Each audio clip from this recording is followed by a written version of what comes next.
Welcome, everybody. Welcome to our Zoom participants, to our panelists. On behalf of the Newark Public Library Board of Trustees and the Newark Public Library Foundation Board, to this conversation on Philip Roth's novel, Nemesis, in the context of COVID-19. I am Rosemary Steinbaum. I'm a member of the Newark Public Library Board of Trustees, and I am the chair of the Newark Public Library Foundation. We have more than 200 participants from countries around the world gathered for this program. Thank you very much to the library staff who have worked so hard putting together this program. To Tom Allroots, our interim library director, Kirsten Giardi, Nadine Sergeyev, Ingrid Betancourt, and Diego Quintero. Praise today goes out to our great city of Newark, which has been a beacon of peaceful protest, and to our mayor, Ras Baraka, for providing powerful, thoughtful leadership in this extremely complex moment.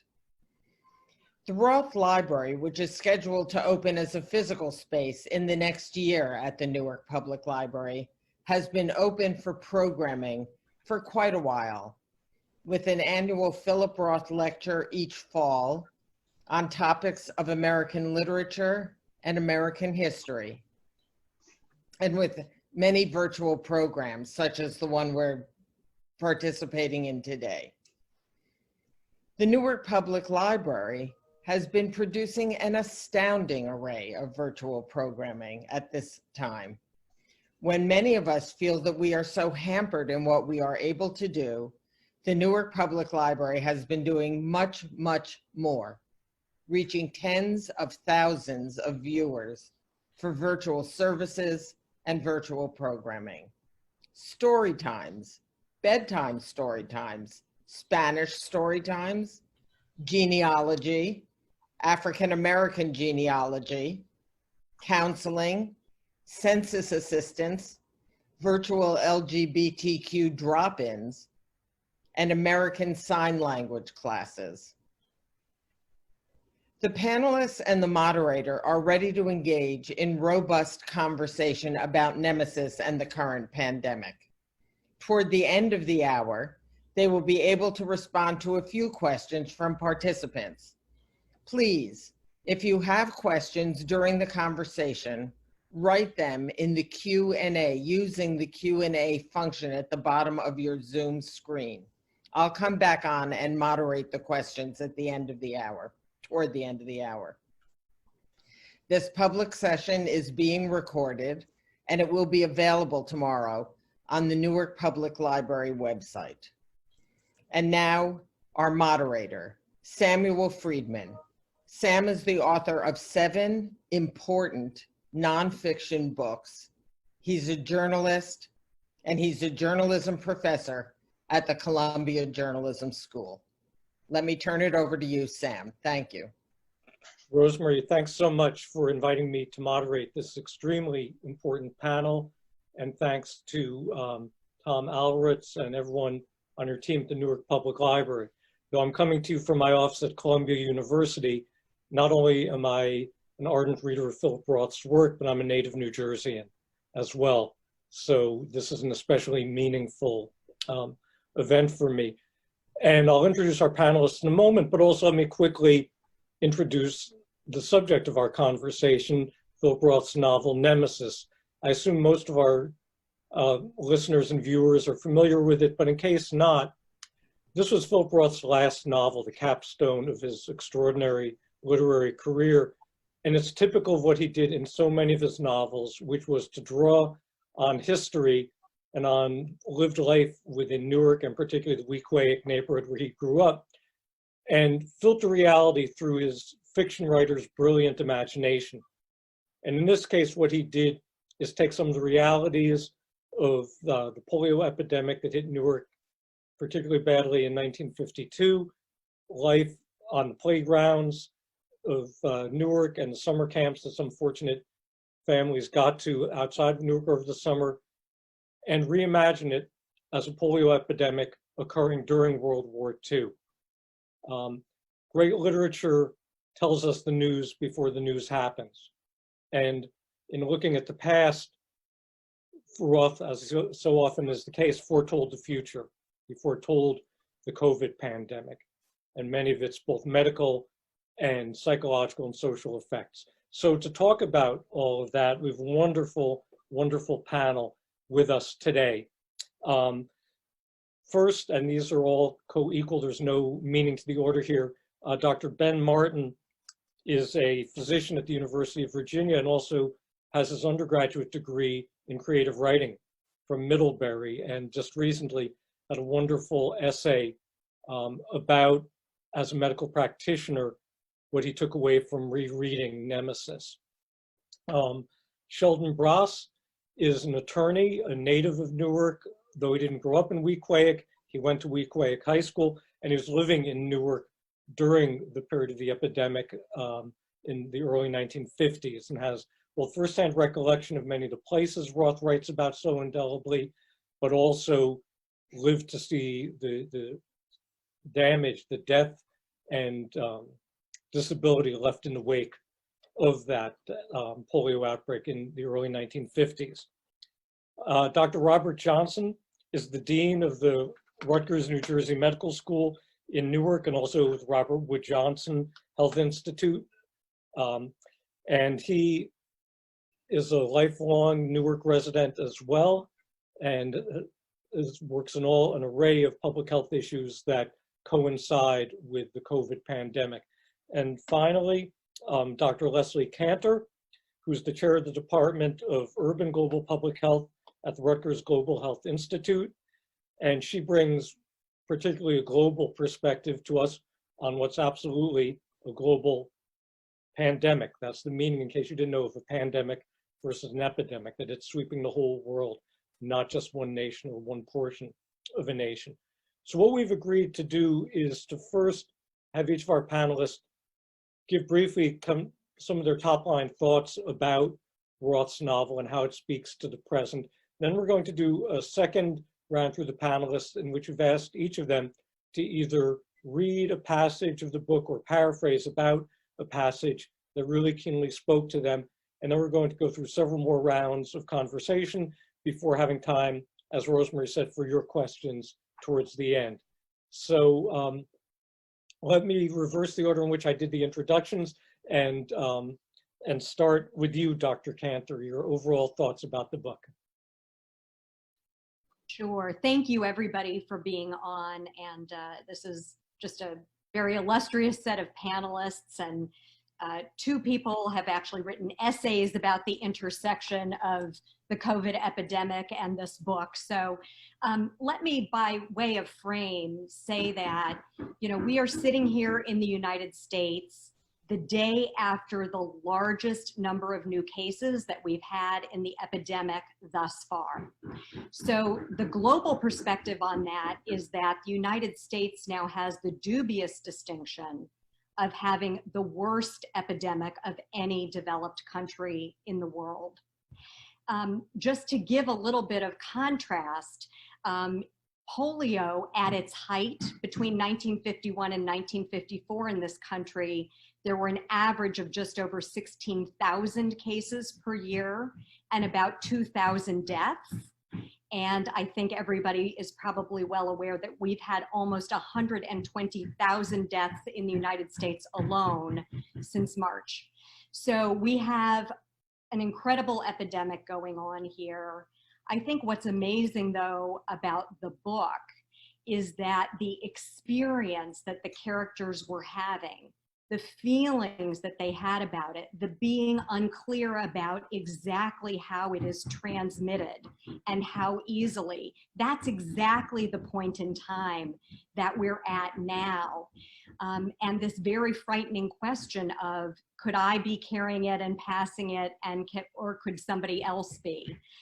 This time of fear and suspicion when the science is still in process. It's actually amazing how much that resonates. And I think the only other thing I would say by way of my introductory comments are that I think we'd all love to have a national leader right now who is a lot more like Bucky Kantor, who was more interested in keeping people safe and protecting and reassuring. And unfortunately, we've got just the opposite.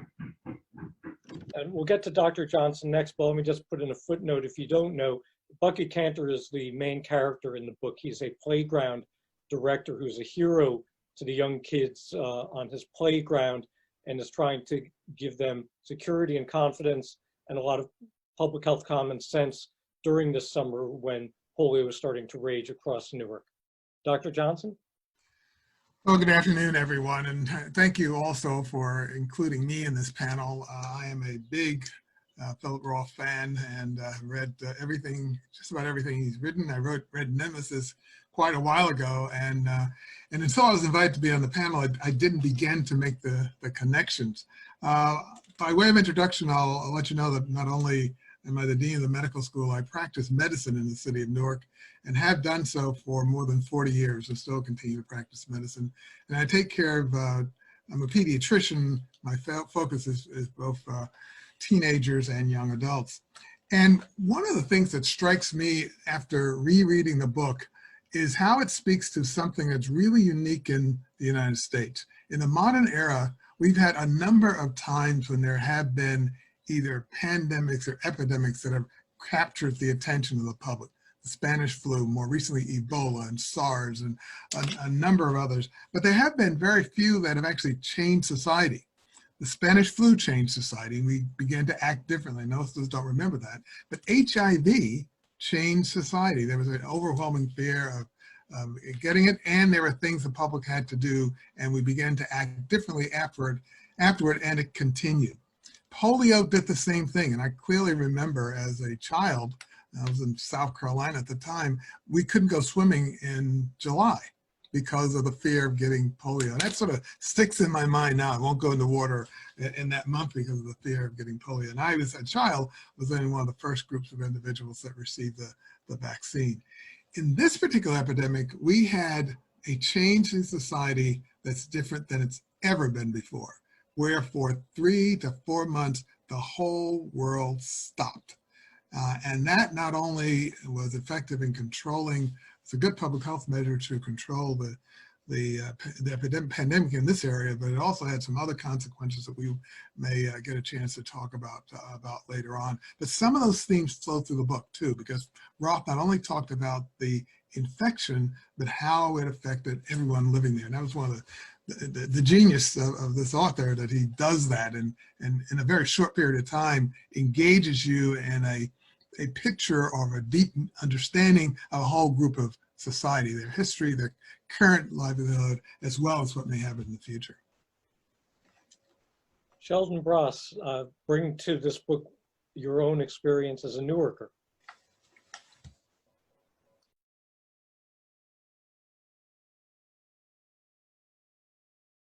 Sheldon, I think you're muted. You have to unmute.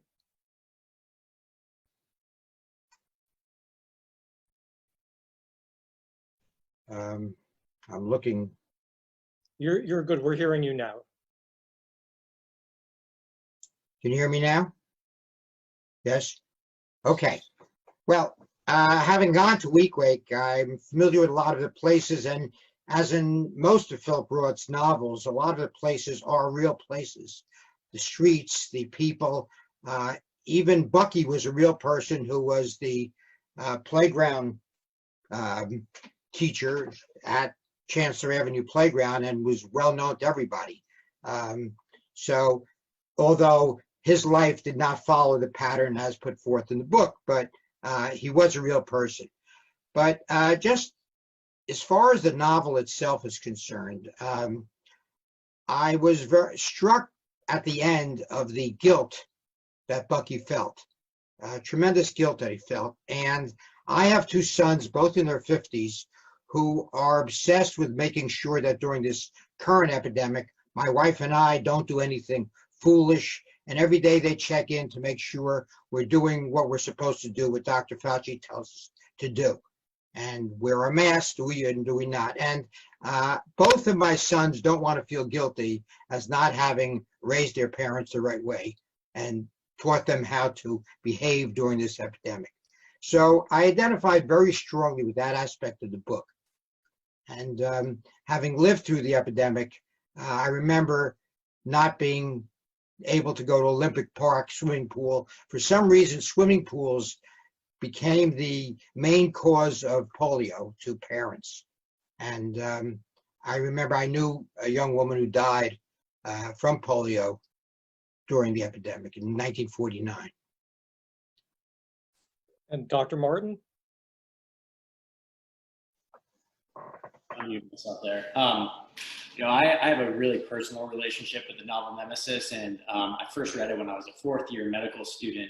I was still getting used to what it was like to take care of very sick people and dying people, and so I read Nemesis in conjunction with the other 3 novels by Roth that he kind of clustered in the Nemesis, these short novels he wrote at the end of his life. And there's a lot of meditation on these huge existential topics of death and dying, and all of that was very abstract at the time.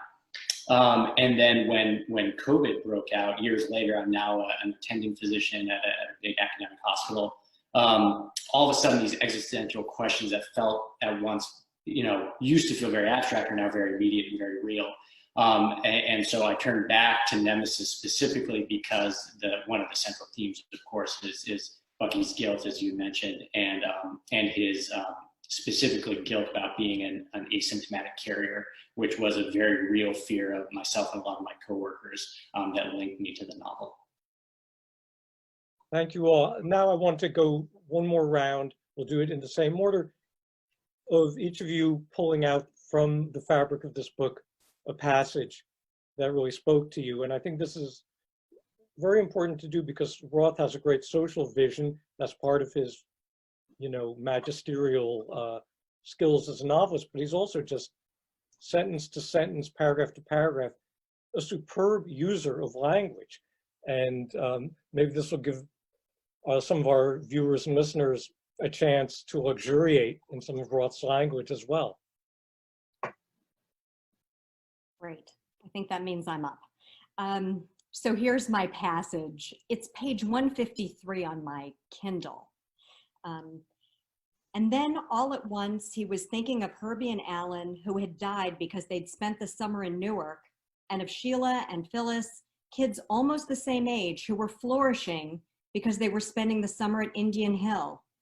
And then there were Jake and Dave fighting the Germans somewhere in France, while he was ensconced in this noisy funhouse of a summer camp with all these exuberant kids. He was struck by how lives diverge and by how powerless each of us is up against the force of circumstance. So I'm sure we'll be talking a lot more about the inequities in COVID, but for me, this really just spoke to that issue very beautifully. By the way, also beautifully read. I believe Audible is headquartered in Newark. It is. I think there's another profession awaiting you. Dr. Johnson? Well, I have to admit something. I actually listened to the Audible recording. And it's interesting, Audible recording is available in several languages too. And so you have to make sure you get the right one. I don't have a particular passage. I have 2 themes that are in the book. And they're sort of in the background, and they just struck out to me because it's something I really think about a lot. And that is how we communicate about the illness, and then how among each other and among people in the public, and then how we communicate as a health profession to people about it. And in those days, there were no cell phones, and I guess there were a few television shows, and no governor or president coming on television every night, but there was the Star Ledger. And so the Star Ledger was an entity that was looked at as an authority. Now, the Star Ledger is still here and has much bigger stories this time, but it was not the chief means of communication about the illness. The other thing is that there was lots of telephone usage, and people talked among each other about who died and how things went. It took a long time to figure out things. And so you might conclude that there was a less informed public because of these slower means of communication. and therefore at the level of government, you have a better ability to control things. So the health department in the city of Newark was looked to save everything by quarantining that area, and everyone easily accepted it. Now you come to today and you have a much more informed public because you have immediate communication through Twitter and Instagram and the news cycle and all of that. And so you might think that, well, that's better because the public knows everything about it. That gets to the other thing, and that is the authority of physicians particularly, because in this book, Bucky's girlfriend's father was a doctor, and Bucky went to him and asked him for the word of God, and he gave it, and he felt better. Same thing with the doctors in the clinic in upstate New York. So the lack of communication allowed the health authorities to have greater power, greater authority. Now, whenever I see a patient, they come to me and say, well, I've read everything that Dr. Google has written about COVID, and this is what I think I have, and I am not the authority anymore. And fortunately, I'm old enough not to have a big ego, so it doesn't bother me that much. But I fundamentally believe that the increased amount of knowledge people have is better, but the increased knowledge changes the way in which health authorities relate to individuals. That was the thing that really stuck out to me. I thought about what it would have been to be a healthcare provider in the 50s or late 40s as opposed to today. Mr. Bross? Well, like Dr. Johnson, I came away more with a theme than a specific passage. And I was struck by how little they knew about the cause as compared to how little we know now, although we seem to know something. Every day something else occurs. And as I mentioned previously, to the best of my knowledge, the only place I was prevented from going was to Olympic Park swimming pool. And movies were okay, libraries, every place else was okay. But for some reason, a swimming pool was a no-no, and you would prevent getting polio if you went to, if you did not go to a swimming pool. And today we keep hearing of things we should and should not do. And a lot of people don't believe it. And a lot of people just don't want to believe it. And once again, back then, there was so little knowledge of what to do. And that's the similarity that struck me. And Dr. Martin, your passage for us? Yeah, I did. As an English major undergrad, I couldn't help but choose a passage. As you mentioned, the language is just so incredible. And this is a passage, it's a couple sentences long, and it's one of the passages that I highlighted in the essay I wrote. It really spoke to me. And so this is Arnie Mesnikoff, childhood student of Bucky Kantor, later on in life, reflecting about Bucky and trying to make sense of the way Bucky views the world. He has to convert tragedy into guilt. He has to find a necessity for what happens. There is an epidemic and he needs a reason for it. He has to ask why. That it is pointless, contingent, preposterous, and tragic will not satisfy him. That it is a proliferating virus will not satisfy him. Instead, he looks desperately for a deeper cause, this martyr, this maniac of the why, and finds the why either in God or in himself, or mystically, mysteriously, in their dreadful joining together as the soul destroyer. Yeah, that's one of the passages I also remember shivering as I read. So we had the advantage as moderator and panelists to chat some last week to prepare for today. And one thing, Dr. Johnson, that you spoke about at that time, and I hope you can now bring it out to our audience, is the congruence of the COVID pandemic and the resurgence of the Black Lives Matter movement in the wake of George Floyd and Breonna Taylor's murders.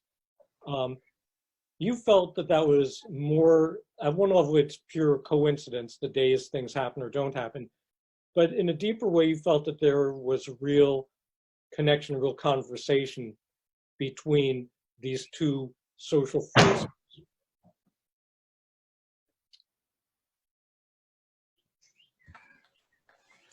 You know, history is actually told in retrospect.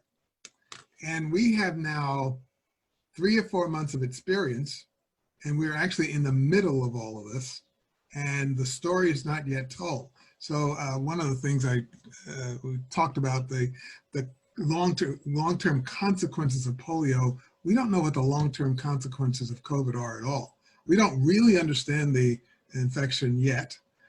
We don't have a real good treatment. We don't have a vaccine, and it's still developing, and we can't even predict how it's going to behave. And so that's one of the things to be aware of, that this is a part of a year, a part of this terrible year.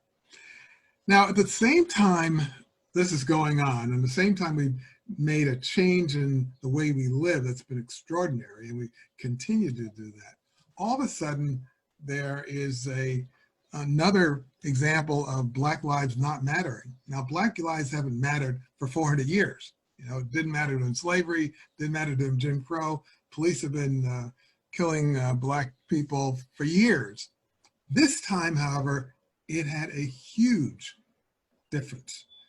Not only was there a massive outpouring from the minority community, but the non-minority community participated as well. And everybody was there suddenly saying, we need to change things. So you get the sense that there's a sea change in society that's all of a sudden happened over a 6-month period of time. That's really amazing. I suppose those things have happened before, but I've certainly not in my lifetime, how there have been things that occurred in one area, the medical area, and they had a huge social consequence, and it came so fast. So, you know, I don't think we know yet what the connections are, but they certainly were temporally related. Some people have looked at this and said, well, what it was the fact that people were quarantined or at home for a long time and had time to think and thought about these issues. Or it may have been really that people were just frustrated. I wrote a little piece about outrage, and I think people were outraged about having to stay at home, or in the medical community, they were outraged because we didn't have enough personal protective equipment. So it was outrage everywhere, and this is another outrage, and it all came together. But I think that the point is that it will be great to see a year from now when someone writes an essay, one of you guys writes an essay about this remarkable year and how these things have happened, and that we may have some great benefit as a result of this infection that is a change in how we all relate to each other. You know, for this one remarkable thing, we're willing to take the statues down now. All of a sudden, before that, we would not get rid of the Confederate flag. We wouldn't take the statues down. Now, governors are saying, take down the statues. So it's really just remarkable. And it's a breath of fresh air. You know, so I'd like to, maybe we should do this a year from now. We can see if we could opine about how it actually happened. Well, you know, I have a question I'm going to toss out to the other two doctors in a moment. But before getting to that, you know, what your comments now remind me of is that part of the congruence also is that just like the camera phone video, the cell phone video that we have, the killings that put the reality of police killings in front of people who in the past might not have wanted to believe it, made it irrefutable, has its parallel in a certain way with what the death toll and the illness toll of COVID and the disproportionate effect on Black and brown people and on poorer people has shown us. It's made it unavoidable that there are huge disparities in access to healthcare, in living conditions, and at the same time, what's been unmissable is when you look at who the essential workers are, riding public transit to the hospitals, you know, or the stores every day, riding their bikes to deliver groceries. Again, disproportionately Black, brown, many immigrant, the non-rich. So some of the same disparities were put right in front of those of us, you know, who were more affluent and could be more morally removed otherwise. And when you were talking about, Dr. Johnson, the overlay of what a public health crisis does to inform public response on other issues. I want to ask Dr. Kantor and Dr. Martin both if in that respect, we're also reminded now not so much of the polio epidemic, but of the AIDS epidemic, in the sense that as that disease just was cutting down mostly young people, initially many gays, then it got into, bisexual and straight people through various infectious chains. But first of all, it outed people who had been living covert gay lives, but it also, in this strange way, amazing way, became a huge force for the gay rights movement. And I wonder if that's something, I see you nodding, Dr. Kantor, why don't you take off and run with that to start? Well, HIV, as Dr. Johnson said so well, I mean, it really did change the world in some really important ways. Part of that was there had to be so much advocacy to get drugs out there more quickly, to get pharmaceutical companies to behave responsibly. And I think in some ways we're facing a similar kind of a thing, that we have a federal government that's basically, I mean, I would say asleep at the wheel, but I think it's actually, driving murderously at the wheel. And so in fact, everything is happening either at the level of local leaders or even individuals in terms of trying to move this along. I mean, very interesting. I was reading a piece the other day quoting a lot of people from other countries saying, we're making our decisions here based on the science from the United States. It's only the United States that's not paying attention to the science coming out of the United States. So, so I think that we're actually in much more of an advocacy moment.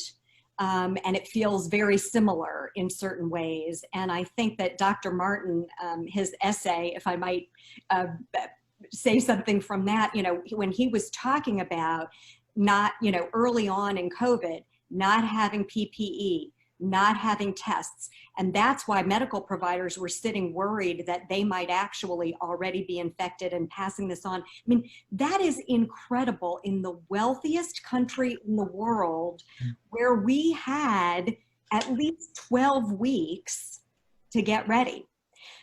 So this does feel very much like HIV in certain ways. I think we all thought that we had changed the systems enough that we would be building upon it, but I think we have a little bit of a different challenge this time around. Dr. Martin, do you want to add on to that? Yeah, I think both of those comments are excellent. And one thing very nice of you to mention the essay that got me thinking about the pandemic is that a lot of my coworkers and a lot of people, a lot of doctors across the country have been saying how this has pulled back the curtain or really revealed how drastically insufficient our public health measures are in this country and even preventive medicine. And so hearing about, providers not having enough PPE is something really startling. Hearing about patients who, don't have access to ventilators is really startling. But then I go back a year ago and I think about a patient who comes in with low blood counts. I end up diagnosing with a blood-borne cancer, who then ultimately ends up selling her house in order to pay for her first round of chemotherapy, simply because she falls into that insurance gap. And so as horrifying as everything is that is unfolding right now, it's also very much in line with what we've seen, at least since I started medical school, in terms of how our country cares for the most vulnerable, the most at risk. Yeah. Mr. Bross, I want to bring you in here on something I think you can speak to uniquely. One of the things that Roth really captures in the book, and that many of us are really feeling in the COVID pandemic, is the sense of where is infection coming from, who could be carrying it, could I be getting sick myself, which can lead to a certain sense of helplessness, anxiety. What do you recall about being a young person during that period of the late 40s and the early 50s when you lost to polio people you knew, I think, virtually on your own block? And how does that inform your understanding of what people are feeling during this pandemic? Well, once again, the extent of my being warned about polio was don't go to the swimming pool in Olympic Park, okay? Nothing else was out of bounds as far as I remember. In the summer of 1949, my family rented a bungalow in Bradley Beach, New Jersey, which Philip Roth mentions in his book, and says that in order to avoid places like Olympic Park, swimming pool, people would go to the Jersey Shore. Primarily, the Weequahic people went to Bradley Beach, and that's where we went that summer. And we rented a bungalow, and next door to us was the Posner family. And Joan Posner at that time was about 16 years old. And Joan got sick one day, and now here we were away from Olympic Park in Bradley Beach, where it's healthier. Just got sick one day, and the next day she died. And it was just, I remember it being a shock to everybody, but I was, I guess, 11 or 12 at the time, so it didn't have as much of an impact as it did on the adults, but it sent one hell of a chill through all the families there. And as I said, I guess at 11 or 12, I'm not that conscious of surroundings. I did not know that FDR had polio, right, and could not walk on his own. Well, a great effort was made to keep the public from That's knowing right. that. That's right. But so I do remember that, and can identify very strongly with a lot of the things that are said in the book about that. And the streets are real, the locations are real, as I said in the book. So you do identify with it if you're from the area. Dr. Johnson, you mentioned that in your own practice, you do young adult medicine, pediatrics, sort of into young adults.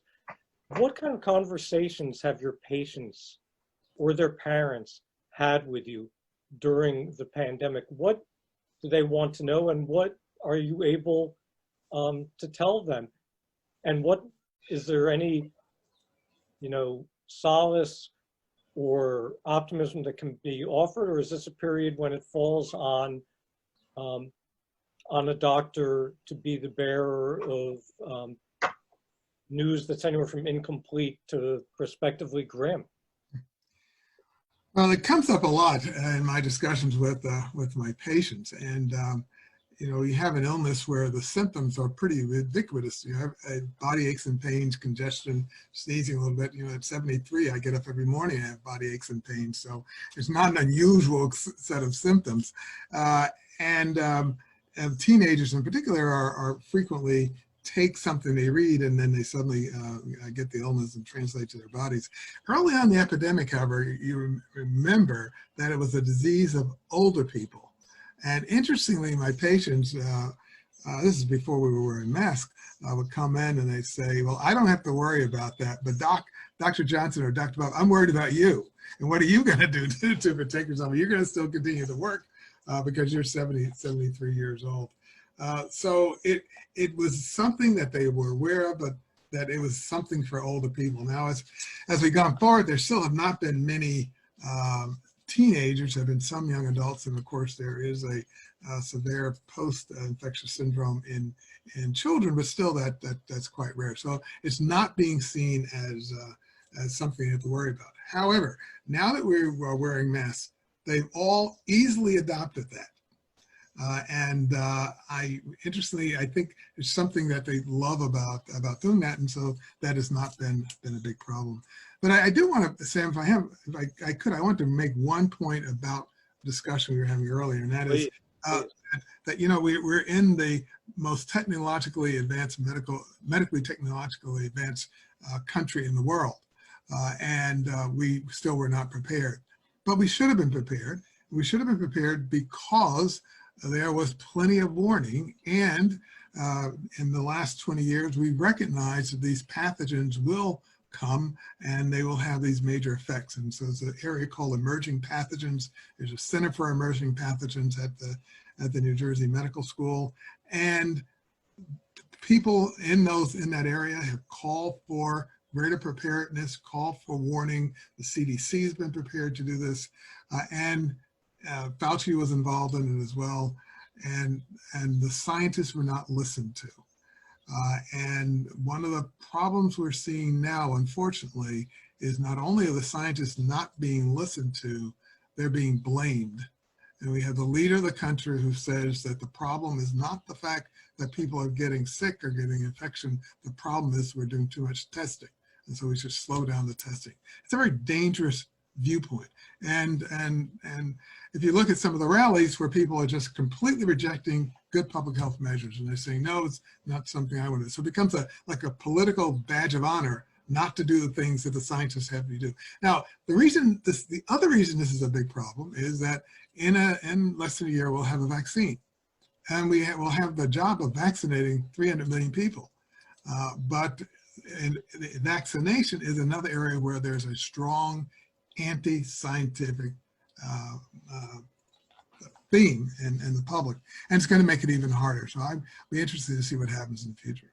I think you're quite right. I mean, historically speaking, even though there have been other examples of, as Michael Spector of the New Yorker calls it, denialism about science. You think of people wouldn't, get fluoride treatments, so didn't want fluoride in their water. Or there's recently a piece about Southern agriculture interests who refused to accept the fact that pellagra was caused partly by a diet that was too based in corn. Overall, mid-century was a time when there was more trust in expertise, more trust in rationalism, including science. But one thing that Roth also gets, the other virus that he writes about, besides polio, is a virus of hate and demagoguery that also flows through the narrative of Nemesis. He talks about the fact that that in the Italian neighborhoods of Newark, a lot of people blame the Jews for somehow bringing in the virus. And in the Jewish neighborhoods, they're thinking this must be coming in when our African-American, cleaning ladies are coming in. They must be bringing it in. And so this illness that no one can trace becomes fertile ground for blaming an other, capital O other. The only difference is that it's happening at the grassroots level in Roth, but I wonder also what any of the panelists think about the risk to the social fabric when now you actually have the leader of the country using a racist, anti-Chinese, or more broadly anti-Asian term to identify the virus and to conflate it with a particular identifiable ethnic or racial group. Right. I mean, it's clear that the kind of violence that's happened against Asian folks all around this country it's amazing. Yes. So, there's no question that racist rhetoric has real outcomes. I actually was interviewed for a story, and there have been several stories about this earlier this week, about death threats to local public health leaders. Mm-hmm. I mean, usually people don't even know who the local public health leaders are. And there have been more than 20 resignations from, very key posts. One of the death threats was against the Los Angeles County health officer. So the threats are not just staying in the red states. They're all over the country. Dealing with this as a political issue and the idea that a mask is somehow a symbol of liberalism rather than a health measure, again, it's just completely different than what's happened in any other country. In Iceland, rather than having politicians do that daily briefing that we're all used to, they had epidemiologists do it. And guess what? They dealt very nicely with their epidemic. You look at a leader like Jacinda Ardern in New Zealand, who's the elected leader, but dealt with it completely differently. And I think other than Bolsonaro in Brazil, I can't think of anybody else who is using this as just a way of dialing up more hate against certain people. And by the way, unless I'm mistaken, there was a court ruling in Brazil, I think yesterday, saying that Bolsonaro has to wear a mask now in public. Maybe we can get that for our president. I know that we want to leave time for questions, and Rosemary, I'll give you a heads up. We'll go to that after one more, what we would call a lightning round or a speed dating round around the panelists. And we'll go Dr. Kantor, Dr. Johnson, Mr. Bross, Dr. Martin. This is just pure speculation and alt history. What do you think Philip Roth would be writing about our current moment, where he's still alive and still writing? I told you so. What I'm amazed about is that he really saw some, I don't know whether to call it a strand, in the United States of this sort of almost pro-fascist orientation, and I sure didn't see it coming. He had a phrase of something like the all-American berserk, or the Native American, not meaning indigenous people, but the native-born American berserk, something like that. Berserk was definitely part of it. So, Dr. Johnson, what do you think Roth would be writing about now?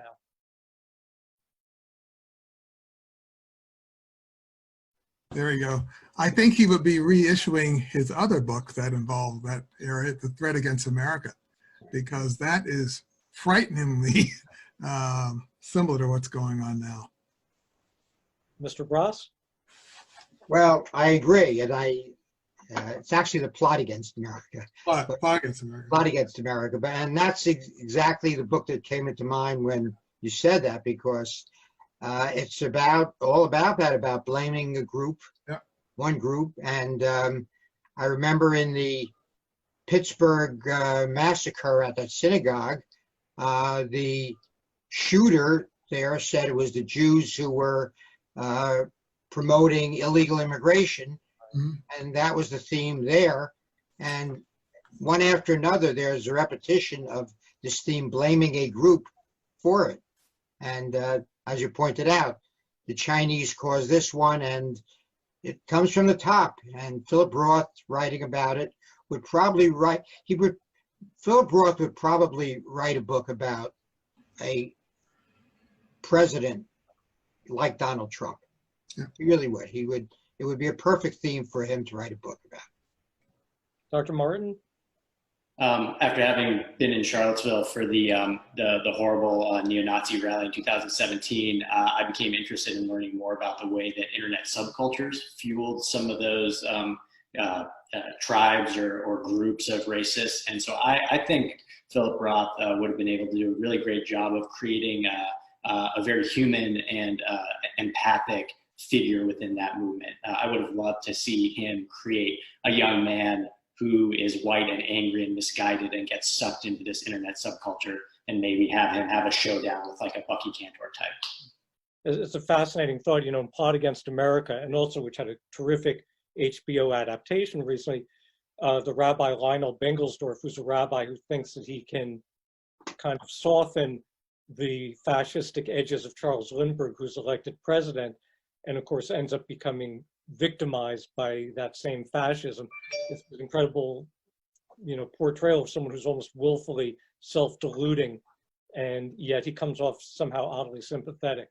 So I will turn it now over to the wonderful skilled hands of Rosemary Steinbaum, who's been sifting through the many questions that have come in, and we'll choose a couple that our panelists have time to address. Thank you, Sam. I'm going to pass along two questions that came in. One is in the tone of a hypothesis. So I don't know that I'll be able to turn it into a question, but please take it as that, food for thought. Is it possible that because we all, or people in general, have such a feeling of helplessness in the context of the COVID epidemic, that we have adopted the anti-racist agenda as something we might be able to do something about?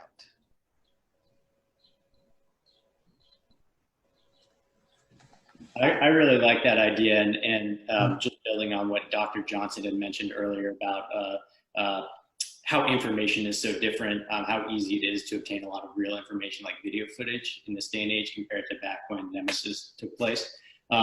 Thinking about the video footage of these horrific killings in conjunction with some of the first footage that came out of New York City hospitals, where there was a physician who I believe subsequently lost her job, who took a camera through the ICU showing these it looked like something out of a nightmare, patients overflowing into the hallways.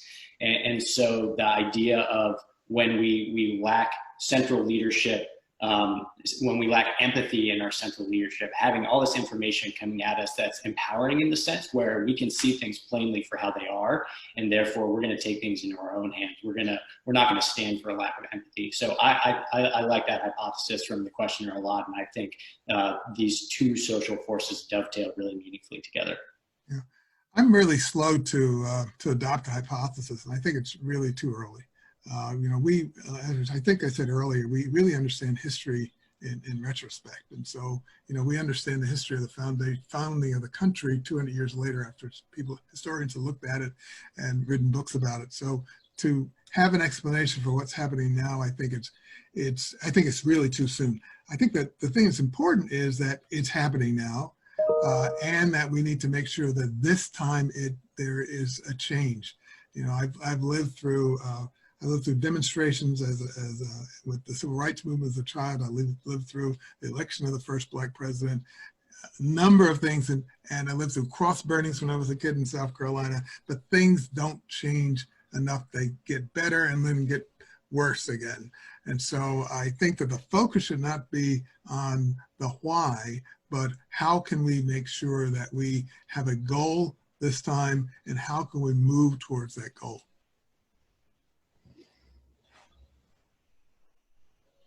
Is the fact that coinciding with the virus, where most of us are home watching television, and we've seen that awful video 20 times, and I don't see how sitting there and looking at that video, most people just can't react to it the way most people did react to it.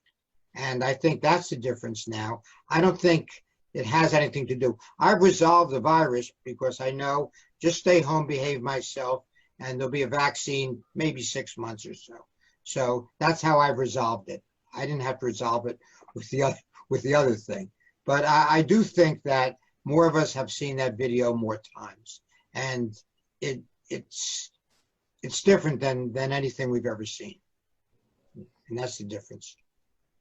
I have two questions, and I think I'll end with them together. I'll ask them one at a time, but they're both specifically about the novel. Does anybody know, we have a question, what prompted Roth to write Nemesis?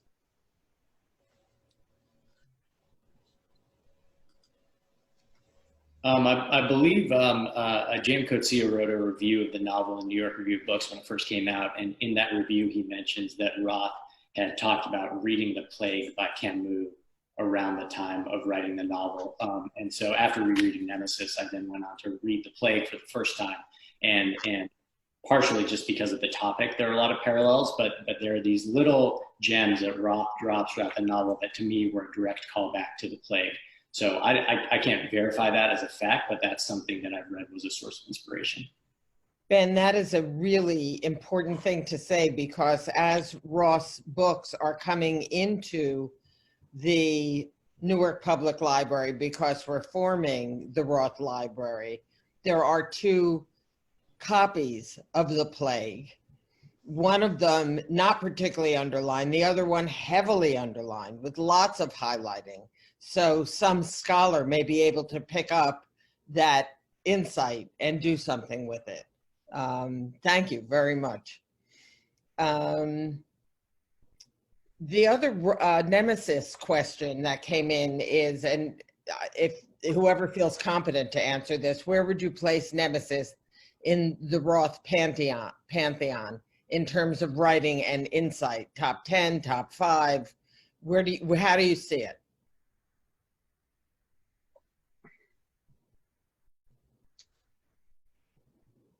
If no one else will dare it, I'll jump in as moderator. I'd put it certainly in the top 10.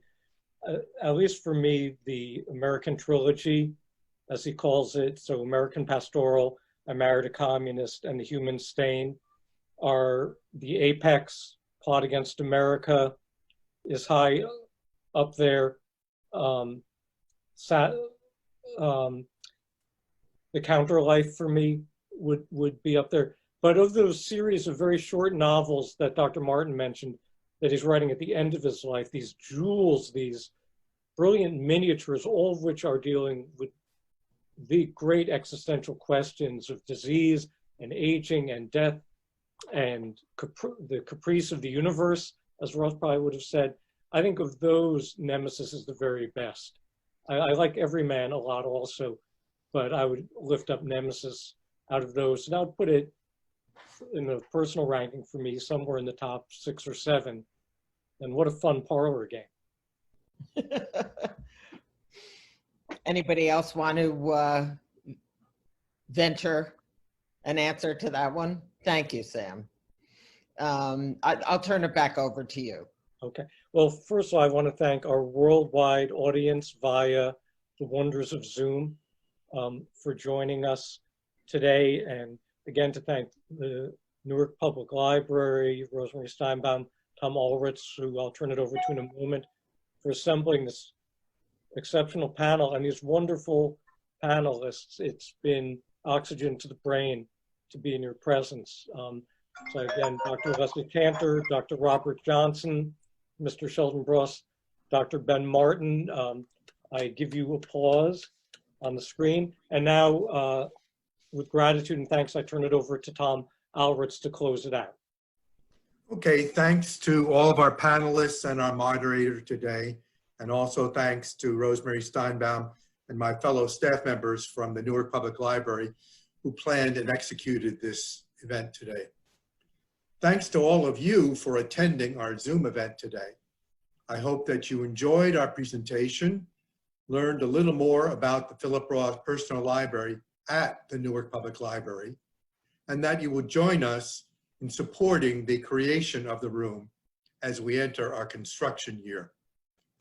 Please plan on joining us in about a year for the opening of the Philip Roth Personal Library at the Newark Public Library, and continue to participate in our Roth programs over the next year. So long for now. Hope to see you at the library soon, and enjoy the rest of your day. Thanks.